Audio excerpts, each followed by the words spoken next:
យកចឹងអ្នកគ្រូយក3ដាក់ភាគយកមួយកំពុងដាក់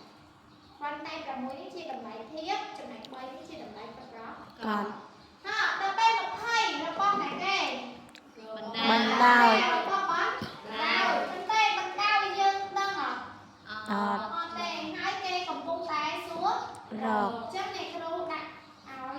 តាំងឲ្យអត់មើលថ្ងៃនេះយល់ចាយល់នេះថ្មីសម្រាប់យើងគ្រូតាមថាគេថ្មីចឹងអ្នកគ្រូយកថតធៀបពាក់ព័ន្ធនឹងកម្ពស់មកតែតែយើងមានតម្លៃកម្ពស់មួយគេឲ្យតោះមកអ្នកគ្រូចាប់ផ្ដើមធ្វើតាមវិធីទីអីគុណខ្វែងសេះចឹងអ្នកគ្រូចាប់ផ្ដើមដាក់នេះតើអីគ្រូទីណាសាក់6ណា6បានព្រួយទៅអីអញ្ចឹងអ្នកគ្រូទីបាន6គុណហើយអនស្មើ20បានព្រួយទៅម៉ាន3ចឹងអ្នកគ្រូទីបាន20គុណណា3នេះតោះតាមតោះបានចេះតោះបានអ្នកគ្រូទម្លាក់សញ្ញាស្មើ20គុណឲ្យ3បានម៉ានអត់មានហ៎ហើយអ្នកគ្រូទីរក6ផងគុណមកឆ្លងចែកឲ្យម៉ាន60ចែកឲ្យ6 10ចឹងអត់នេះជាប្រវែងអីអត់នេះប្រវែងបណ្ដោយចាប្រវែងហ្នឹងដោយចឹងបណ្ដោយយើងរកឲ្យដល់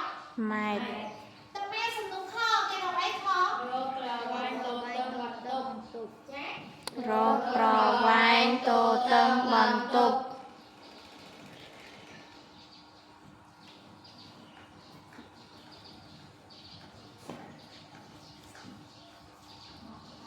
សំណុំខគេរកប្រវែងតូតឹងបន្ទប់លេខយើងមើល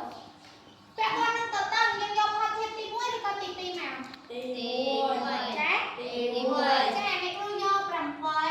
ធៀបឲ្យម៉ានអត់មាន8ធៀបឲ្យ5ហ៎ស្មើ8នេះជាផាត់ធៀបរបស់បណ្ដោយឬក៏តូតឹង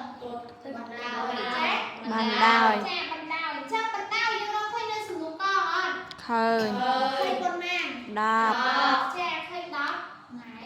ចំណែកតើតើគឺយើងសួរ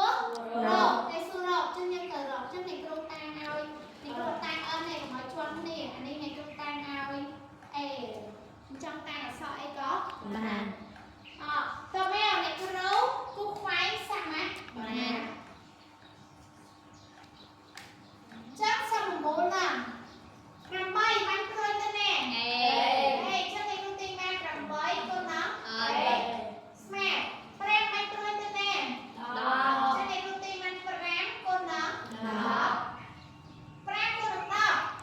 50អេ8ខុសហើយមួយអេគុណមកឆ្លងចែក50ចែកឲ្យ5ចេញចែកមកឲ្យ5ណា6 6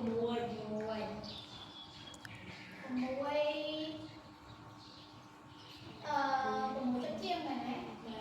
ចឹងអ្នកគ្រូឲ្យដាក់ A ស្មើនឹង